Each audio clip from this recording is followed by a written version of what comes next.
good morning everyone. So today we will discuss our next chapter, that is heredity and evolution. So this is the first part of video where we talk about the introductory part of this chapter, that what do you understand by the term heredity and evolution. So सबसे पहले start करते हैं with the word heredity. Heredity is what? It is simply heredity is what?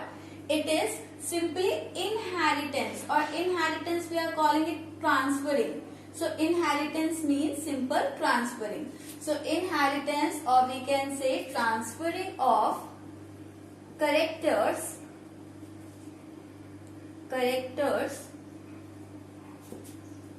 from one generation, or you can write parents to young ones or offspring. So from one generation to next generation, or we can say transfer of character from parent to young one, so generation to next generation. This is your heredity. Okay, inheritance, transfer होना characters का from one generation to next generation.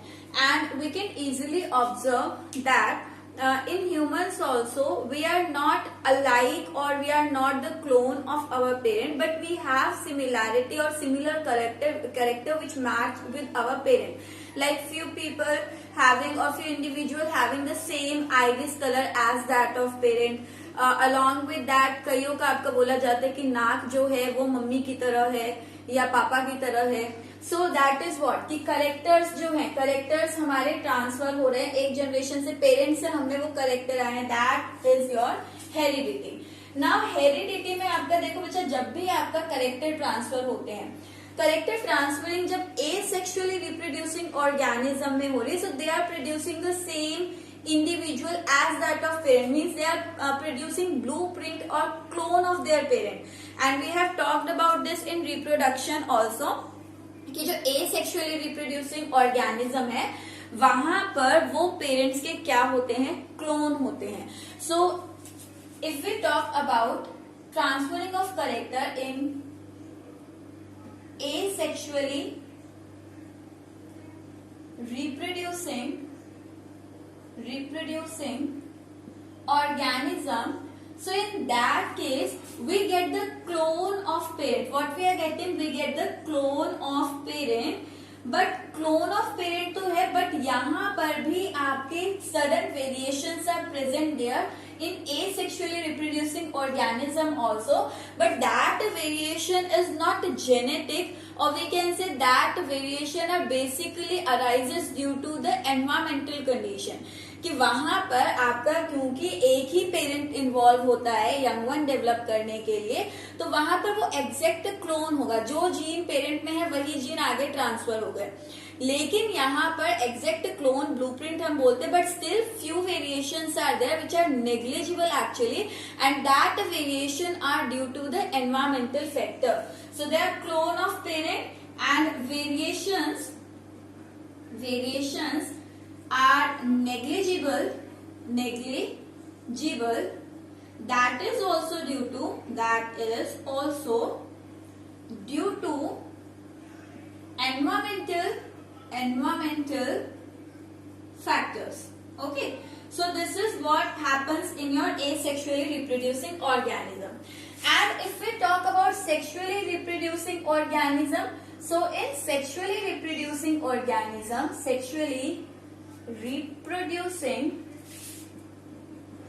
organisms,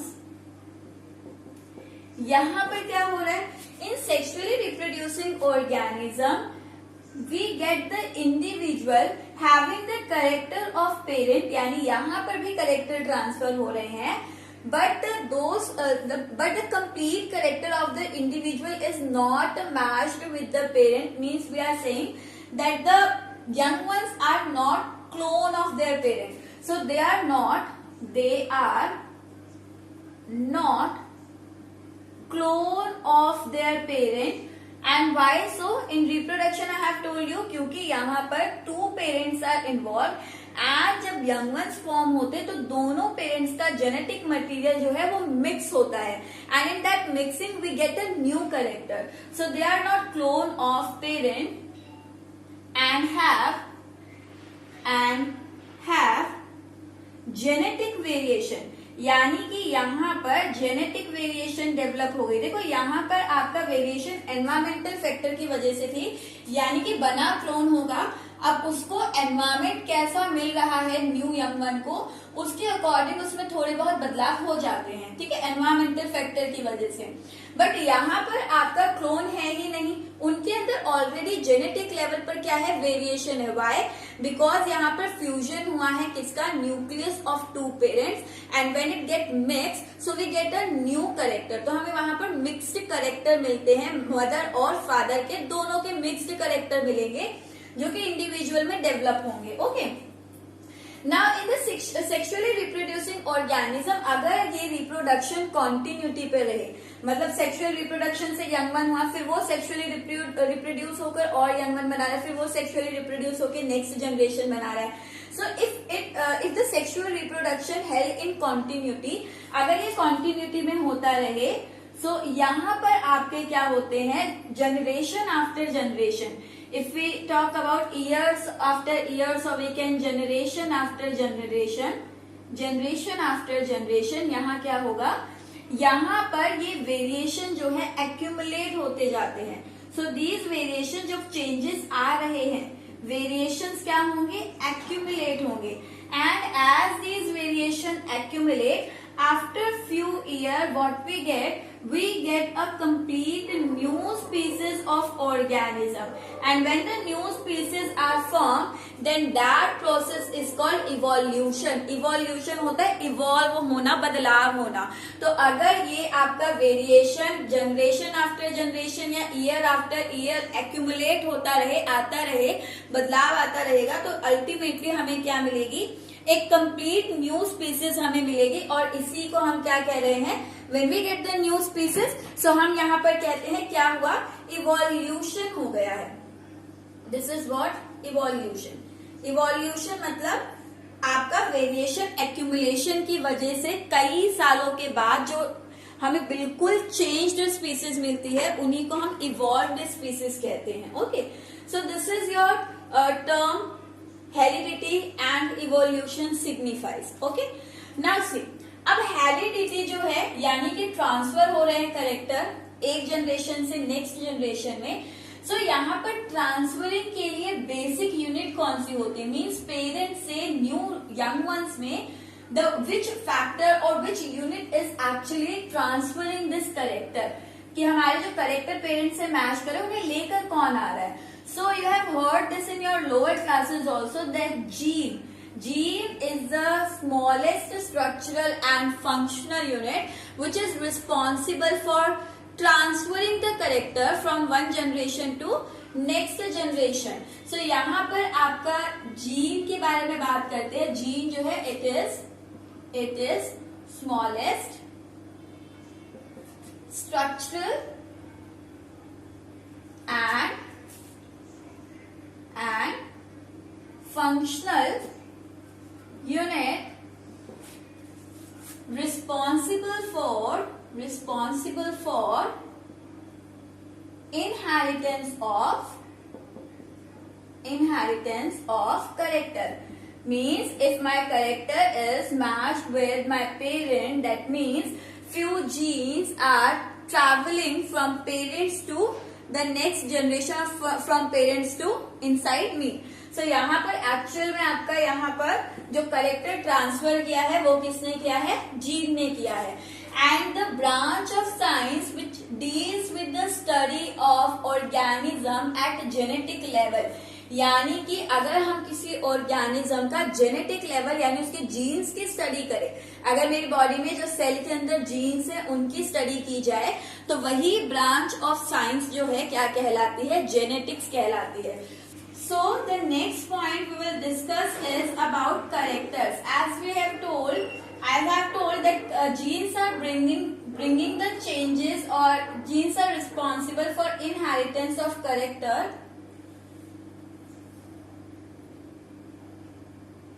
So the next point we will discuss is characters or traits.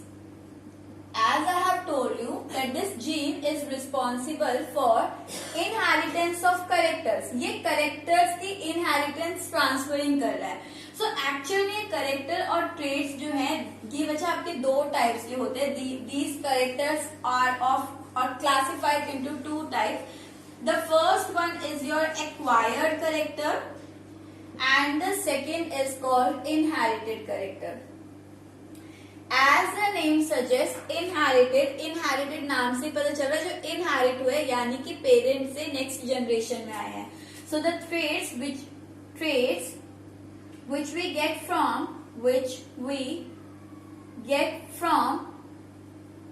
our parents, जो हमें हमारे parents से मिल रहे हैं character, वो आपके क्या है, inherit. And as they are coming from the parental side, so they are going in next generation also. So they always transmit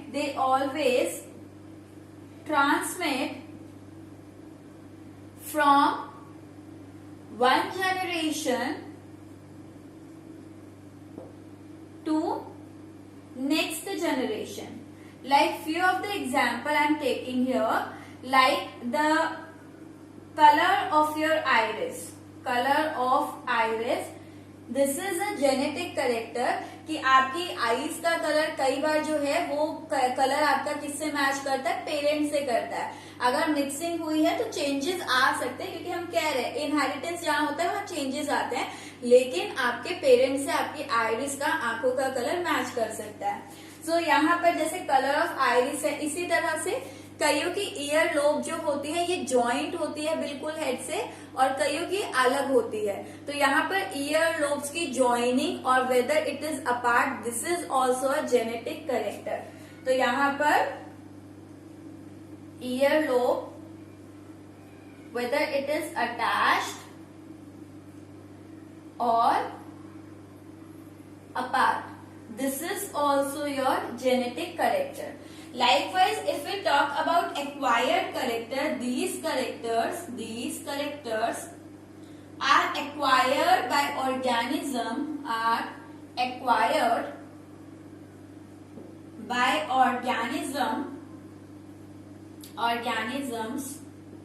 from external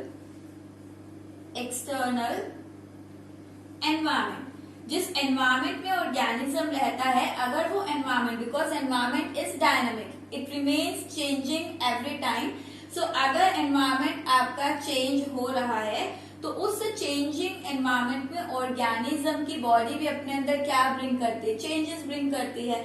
तो अगर एनवायरमेंट में रहकर कोई चेंज आ रहा है तो वो एक्वायर होगा, या सिंपली हम कहें ये आपके जो करेक्टर होंगे विद बर्थ आपको मिले होंगे, बर्थ के साथ है, with birth.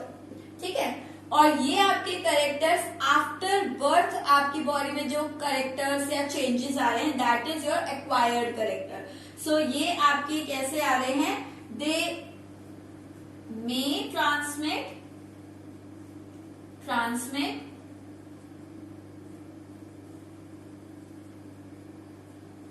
or may not transmit from one generation to next. देखिए अब ये एक्वायर यानी एनवायरमेंट में रहकर आपके जो चेंजेस आ रहे हैं वो हो सकता है आगे वाली जनरेशन में जाए और हो सकता है वो ना जाए. फॉर एग्जाम्पल, सिंपल एग्जाम्पल लेते हैं. मैं इस एनवायरमेंट में रह रही हूँ और मैं बहुत खाना खाती हूँ और मैंने मसल्स बना ली, ठीक है, बाइसेप्स ट्राइसेप्स बन गए. तो ये एक्वायर्ड यानी जिस एनवायरमेंट में मैं हूँ वहां रहकर मैंने अपने अंदर करेक्टर ब्रिंग किया है, या फिर मैंने अपने कान के अंदर पियर्सिंग करा ली. तो मैं जिस एनवायरमेंट में हूँ वहां रहकर मैंने यहाँ पर एक करेक्टर गेन किया है कि मेरे ईयर लोब जो है वो पियर्स्ड है, छिदे हुए हैं, ठीक है, या फिर मेरी मसल्स का डेवलपमेंट ज्यादा है. सो यहाँ पर ये आपके जो करेक्टर है, जैसे कानों में अगर मैं छेद करूंगी बच्चा तो इससे मेरे जेनेटिक लेवल पर मेरे सेल के जीन्स में कोई फर्क नहीं आएगा. अगर मैं मसल्स बिल्डअप कर रही हूँ तो उससे कोई नया जीन मेरी बॉडी में नहीं आ गया जिसने मसल्स बनाई है.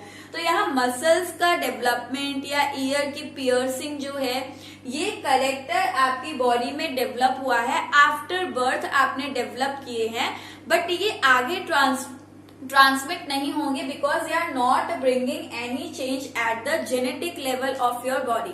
ठीक है, आपके सेल के ऑफ योर सेल, आपके सेल के जेनेटिक लेवल पर ये कोई चेंज ब्रिंग नहीं कर रहे हैं। या फिर जैसे किसी का हाथ कट जाए तो दैट डजंट मीन कि उसके जेनेटिक लेवल पर कोई फर्क आया है, उसके अंदर कोई जीन कम या ज्यादा हो गया कि वो नेक्स्ट जनरेशन में भी अब उसकी जनरेशन जो है वो हाथ कटी हुई होगी। सो ये चेंजेस आपके एनवायरमेंट में रहकर आपके एक्वायर होते हैं और ये ट्रांसमिट हो भी सकते हैं, नहीं भी हो सकते हैं। आपके ट्रांसमिट कब होंगे? जब एनवायरमेंट में रहकर कोई चेंज आपकी बॉडी में आया एंड वो चेंज आपके जेनेटिक लेवल पर जो है चेंजेस ब्रिंग करे, या जेनेटिक लेवल पर आपका बदलाव आ गया हो।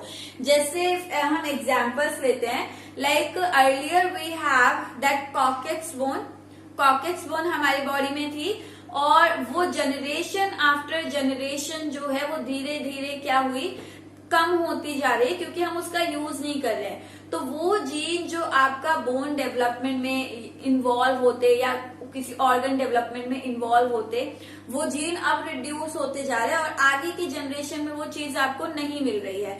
तो ऐसे चेंजेस एनवायरमेंट में रहकर जो आपके जेनेटिक लेवल पर चेंजेस ब्रिंग कर रहे हो, वो आपके आगे ट्रांसमिट हो सकते हैं। ओके, नाउ यहाँ पर एक्वायर्ड कैरेक्टर जब भी आते हैं ऑर्गेनिज्म में, तो ये कैरेक्टर हमेशा ऑर्गेनिज्म के सर्वाइवल को प्रमोट करते हैं।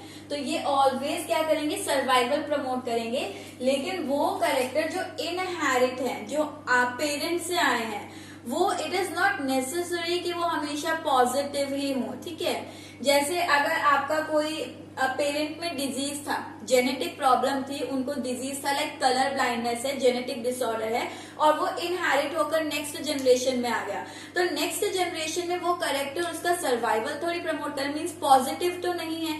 तो acquired character mostly organism environment में रहकर अगर कुछ अपने अंदर बदलाव कर रहा है, तो वो एनवायरमेंट के साथ बेटर अडेप्टेशन के लिए कर रहा है। अगर आपसे पूछ लिया जाए कि वेरिएशन ऑर्गेनिज्म में क्यों होता है, तो वेरिएशन ऑर्गेनिज्म में एनवायरमेंट में रहकर तब होगा जब वो एनवायरमेंट में खुद को बेटर अडेप्ट करना चाहता है, क्योंकि एनवायरमेंट डायनामिक है, वो हमारी तरह नहीं बदलेगा, हमें उसकी तरह बदलना पड़ेगा। तो ऑर्गेनिज्म एनवायरमेंट में बेटर डेवलपमेंट के लिए क्या करता है, अपने जेनेटिक लेवल पर क्या करेगा, चेंजेस ब्रिंग करेगा। दैट चेंजेस वो हमेशा क्या होंगे, वो पॉजिटिव होंगे। सो ये आपका क्या करते, they promote this survival of organism. ये ऑर्गेनिज्म का सर्वाइवल क्या करेंगे, प्रमोट करेंगे। And these are not always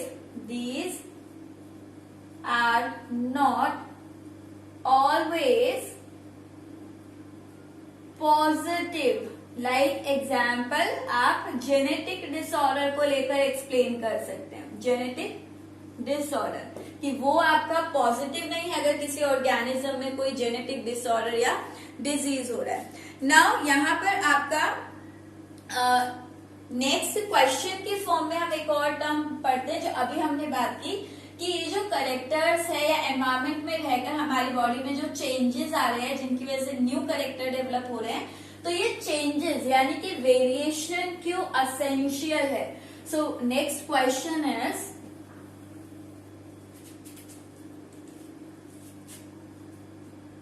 why variations are essential। So answer आपका यहां पर आप क्या लिखेंगे, for better adaptation and survival in changing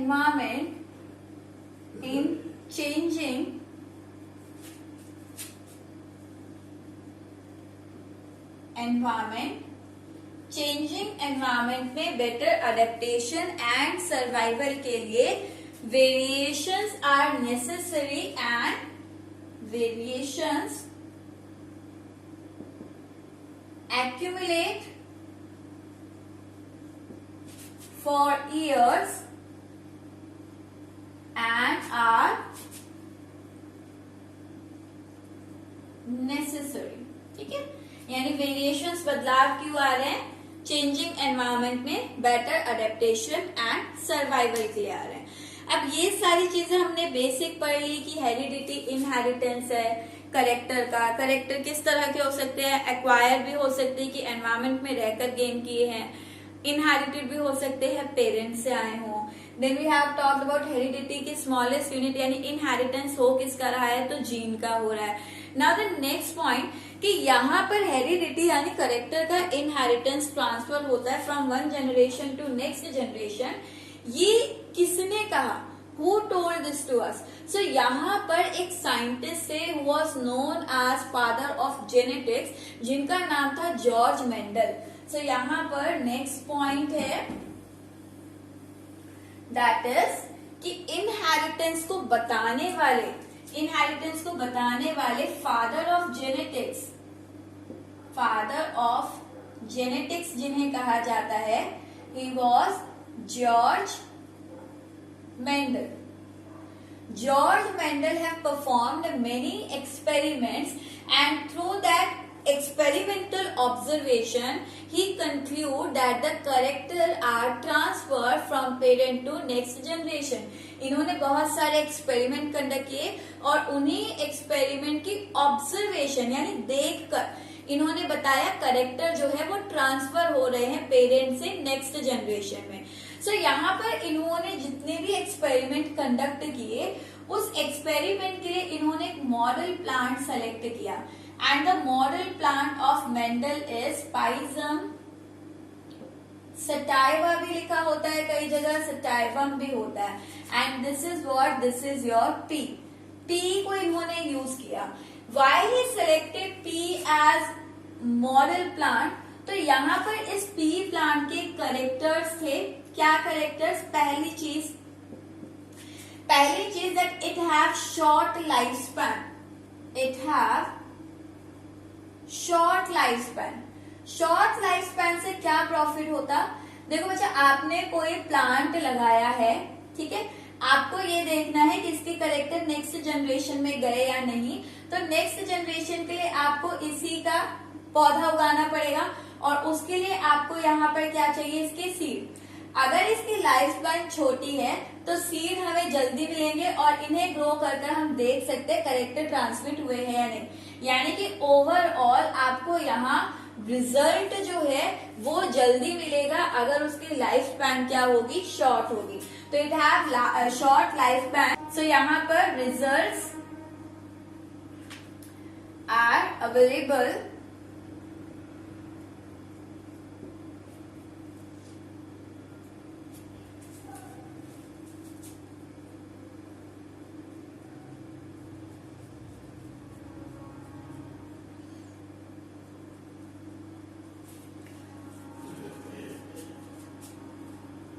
in short time. Then the second character to choose P as a model plant, that is propagation, its maintenance and handling is easy. कि इसे हम simply अपने garden में easily grow कर सकते हैं. इससे ज्यादा जो है केयर की या फर्टिलाइजर्स की, मैन्योर्स की रिक्वायरमेंट नहीं होती है और normal on an average temperature पर ग्रो कर सकता है. तो आपको कोई क्लाइमेटिक कंडीशन मेंटेन करने की भी रिक्वायर्ड नहीं है. सो यहाँ पर इसका propagation maintenance and handling is easy. Then the next point is this pea plant is a self-pollinating plant. I have told you in reproduction chapter also that the flower of this plant is like that कि एक standard petal होता है फिर इसके अंदर 2 lateral petal होते हैं और फिर इनर मोस्ट 2 पैटल होते हैं जो फ्यूज होते हैं। तो फ्यूज है तो यहाँ पर मेल और फीमेल पार्ट जो है वो एनवायरमेंट में एक्सपोज नहीं है, तो यहाँ सेल्फ पॉलिनेटिंग प्लांट है ये। एंड सेल्फ पॉलिनेशन से क्या फायदा होगा, we get the pure lines. Pure lines means here the new ones are exact or we can say more similar to the parental one and the variations are negligible. So pure line are what, where the offspring or we can say new plants are more similar to parents and variations are less. Variation तो होंगे क्योंकि sexually reproducing है, but variations comparable अगर हम देखें तो variations होंगे पर उतने ज्यादा नहीं, तो variation are less. So that is called pure line of plant. Okay, then after this इस प्लांट के अंदर हम क्रॉस पॉलिनेशन भी कर सकते हैं। यहाँ पर नेक्स्ट आपका पॉइंट है, अगर आप चाहते हैं अपनी वैरायटी को इम्प्रूव करना, क्योंकि अगर कोई प्लांट सेल्फ पॉलिनेट करता रहे बच्चा, सो वहां पर आप हायर क्लासेस में पढ़ेंगे, वहां पर होमोजाइगोसिटी प्रोड्यूस हो जाती है, यानी कि वेरिएशन नहीं आ रहा। और अभी हमने बात की कि वेरिएशन क्या होते हैं, बेटर अडेप्टेशन और सर्वाइवल के लिए जरूरी होते हैं, लेकिन सेल्फ पॉलिनेटिंग है, वेरिएशन उतने नहीं डेवलप हो पा रहे हैं, तो कुछ टाइम के बाद उस प्लांट की जो ईल्ड है वो ऑटोमेटिकली क्या हो जाती है, कम, या फिर वो प्लांट उतना ज्यादा एनवायरमेंट में प्रोपेगेट नहीं कर पा रहा है। Why? Because environment is dynamic, it is changing day by day, temperature is rising or decreasing, but the plant is not bringing any kind of changes. उसके जेनेटिक लेवल पर कोई नए ऐसे जीन्स या प्रोटीन्स बन ही नहीं रहे हैं जो उस चेंजिंग टेम्परेचर पर उसे सरवाइव करा पाए, तो धीरे धीरे वो प्लांट एनवायरमेंट के कंपैरिजन में क्या हो जाएगा, मीन्स वहां पर आपके करेक्टर्स जो हैं उतने ज्यादा अच्छे नहीं होंगे उस प्लांट के, और उसी चीज को हम यहाँ होमोजाइगोसिटी या इनब्रीडिंग डिप्रेशन कहते हैं, वो आपके हायर लेवल पर है। तो अभी समझने का सिर्फ इतना समझ सकते हो कि अगर आपका जैसे जो मुस्लिम आपके कम्युनिटीज होती हैं वहां पर आपका होता है ना कि सेम मैरिज, या हमारी कम्युनिटी में हम सेम गोत्र में शादियां नहीं करते हैं, तो सेम रीजन है कि वहां पर जो यंग वंस डेवलप होंगे उनके अंदर उतने बेटर करेक्टर्स नहीं होंगे अगर हम एक ही फैमिली में अगेन एंड अगेन मैरिज जो है वो करते रहें, तो वहाँ इनब्रीडिंग डिप्रेशंस आपके डेवलप हो जाते हैं। सो यहाँ पर आपका सेल्फ पॉलिनेटिंग प्लांट तो है, कुछ सालों तक आप, अगर आपका प्लांट बहुत बढ़िया है, आप उसके प्रोटीन कंटेंट बहुत अच्छा है, उसकी हाइट बहुत अच्छी है, अच्छा ग्रो करता है, फर्टिलाइजर की रिक्वायरमेंट नहीं है, और आप चाहते हैं उसके अंदर कोई बदलाव ना है, तो आप उसी प्लांट से प्योर लाइन जनरेट करते रहें। बट आफ्टर सम टाइम इस प्योर लाइन में भी आपका जो है क्या होता है, करेक्टर डिक्रीज होने लग जाते हैं, उतना बेटर प्लांट नहीं रह पाता है। देन वहां पर आपको क्या करवानी पड़ती है, क्रॉस पॉलिनेशन, और क्रॉस पॉलिनेशन कराते ही जो प्रॉब्लम अराइज हुई है प्योर लाइन में वो आपका सॉल्व हो जाएगी। एंड अब क्रॉस पॉलिनेशन हम कैसे करवाएं, क्योंकि यहाँ तो पेटल्स बंद है, उसके अंदर रिप्रोडक्टिव पार्ट है, तो क्रॉस पॉलिनेशन आपका प्रमोट किया जाता है 2 प्रोसेस से। पहला यहाँ पर होती है इमैस्क्यूलेशन एंड सेकेंड यहाँ पर हम करते हैं bagging. Now what is emasculation and bagging? Emasculation is simply removal of anther from the flower by mechanical means. यानी कि मुझे फ्लावर दिख रहा है, मैंने उसके पेटल खोले और उसके एंथर को, जब वो इमेच्योर थे, एंथर को मैंने तभी कट कर दिया, ये नहीं मैच्योर, क्योंकि मैच्योर होने के बाद तो पॉलन रिलीज हो जाएंगी, फिर वो तो स्टिग्मा पर जर्मिनेट कर सकती है, तो इमेच्योर स्टेज पर आपने क्या किया, एंथर को कट कर दिया। So emasculation is what? It is removal of immature anther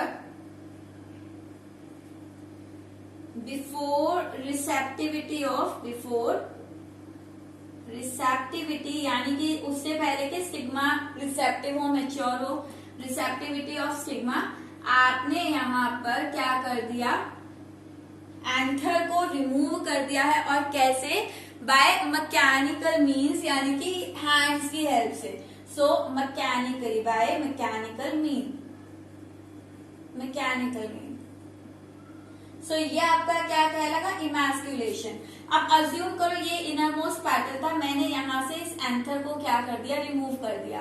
अब रिमूव कर दिया तो मैंने पेटल खोला होगा, और अगर ये मैंने पेटल खोला है तो बच्चा एनवायरमेंट में आपके ऑलरेडी यहाँ पॉलन्स पड़ी हुई है, तो कोई ना कोई पॉलन्स हो सकता है इस पर आकर क्या हो जाए, जर्मिनेट कर जाए।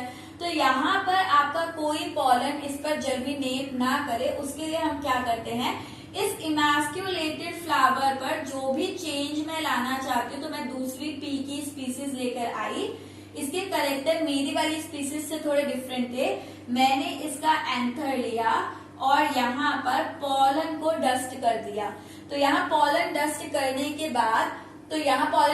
के बाद मैंने इस फ्लावर को एक पॉली बैग से कवर कर दिया, ताकि कोई और एनवायरमेंट में पॉलन यहाँ पर जर्मिनेट ना कर पाए। So after dusting, desired pollen over emasculated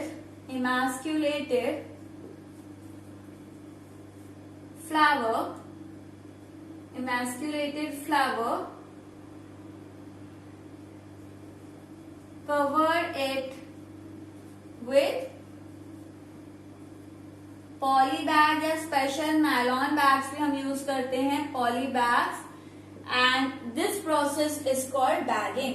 अब देखो यहाँ पर क्रॉस पॉलिनेशन यही तो था, दो अलग फ्लावर जो हैं उनके बीच में आपको पॉलिनेशन कराना। तो पहले फ्लावर से आपने यहाँ से एंथर को रिमूव किया और दूसरे फ्लावर की पॉलन को यहाँ पर क्या कर दिया, डस्ट कर दिया। एंड दिस क्रॉस पॉलिनेशन, जैसे यहाँ पर सेल्फ पॉलिनेशन प्योर लाइन जो है वो फॉर्म कर रही थी, ताकि पेरेंटल, प्योर लाइन में आप ये भी लिख सकते हैं, यहाँ लिखा है सिमिलर रहे, या फिर मैं सिंपली लिखूं पेरेंटल कैरेक्टर इंटैक्ट रहे। प्योर लाइन हमने तभी तो बनाई कि ऑफस्प्रिंग जो है वो सिमिलर रहे पेरेंट के। सो यहाँ पर इसी तरह क्रॉस पॉलिनेशन हम क्यों कराते हैं, फॉर ब्रीड इम्प्रूवमेंट, कि अगर प्योर लाइन जनरेट करते हैं तो ब्रीड जो है वो डिक्रीज मतलब लो क्वालिटी की हो जाती है। तो फॉर ब्रीड इम्प्रूवमेंट या क्वालिटी इम्प्रूव करने के लिए हम क्या करवाते हैं, क्रॉस पॉलिनेशन कराते हैं। Along with that, one more feature is there, which is the reason that why Mendel selected pea as its model plant. तो वहां पर एक और रीजन क्या था कि जो पी है उसके अंदर आपके कॉन्ट्रास्टिंग ट्रेट्स है जो कि हम इजीली ऑब्जर्व कर सकते हैं। And what are that contrasting, मतलब ऑपोजिट। सो नेक्स्ट आपका रीजन जो है that this plant it have contrasting or we can say simply opposite